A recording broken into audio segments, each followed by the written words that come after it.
Calaroga Shark Media. Hi, I'm Johnny Mac with 5 good news stories. I love this first story. Good news if you're a spy pigeon, you've gotten out of detention. Indian police have cleared a suspected Chinese spy pigeon after 8 months detention and released it into the wild. Back in May, the pigeon was captured near a port in Mumbai with 2 rings tied to its legs carrying words that looked like Chinese.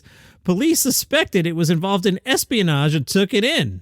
They later sent it to the hospital for animals. Eventually, it turned out the pigeon's not a spy pigeon at all. By the way, I just bought the Netflix rights to a movie called Spy Pigeon. It turned out the pigeon was an open water racing bird from Taiwan that had escaped and made its way to India. With police permission, the bird was transferred to the Bombay Society for the Prevention of Cruelty to Animals, whose doctors set it free.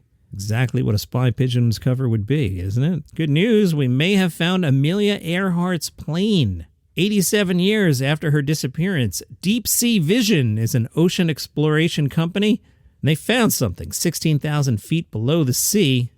They think it could be Amelia Earhart's Lockheed 10E Electra aircraft that she was piloting. The wonderfully named Tony Romeo is the company's CEO, a pilot and former U.S. Air Force intelligence officer, and he gives a good quote. He said, "Some people call it one of the greatest mysteries of all time. I think it actually is the greatest mystery of all time. The discovery was made with sonar." Romeo said, "We always felt that Earhart would have made every attempt to land the aircraft gently on the water. The sonar image suggests that may be the case." They're going to return to the area and look into this some more. They're hoping to get a visual confirmation of the serial number NR16020 printed underneath the wing of the 10E Electra.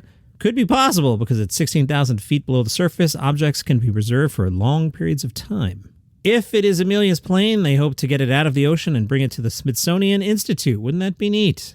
Some volunteer knitters are completing unfinished projects left behind by deceased loved ones. Jennifer and Maisie have founded a heartwarming nonprofit called the Loose Ends Project. Recognizing the sentimental value of handmade gifts and heirlooms, the organization aims to complete unfinished projects left behind by late loved ones. The Loose Ends Project has successfully completed over 2,000 projects. Nice.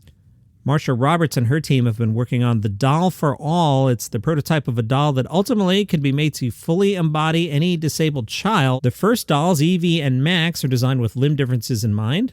The Doll for All design now has an 18-inch vinyl doll made out of a total of 71 parts with over 30 joints and specifications. This is in contrast to similar dolls, which usually can only move at the hips and shoulders. Spokesperson says since they're individually assembled to look so much like the child that cherishes them, they're intended to be passed down from generation to generation. And good news, if you like giant Ferris wheels, a new enormous Ferris wheel is going up in South Korea. It's going to break the record for the world's largest.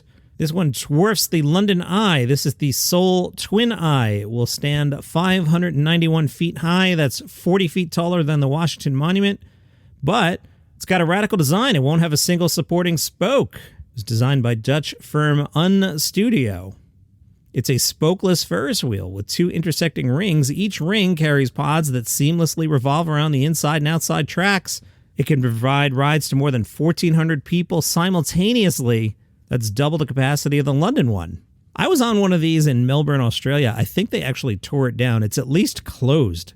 The day I went, I think I had the entire thing to myself. I definitely had the car to myself, and it was definitely designed to hold more people than just me. The Seoul Metropolitan Government says it plans to begin construction on theirs in 2025. The proposal also includes plans to build a monorail, which means I'm now going to be singing the Simpsons song for the rest of the day, Monorail. That's your 5 good news stories for today. If you enjoy the program or monorails, tell a friend about the show. They might like it too. You have a great day. Monorail.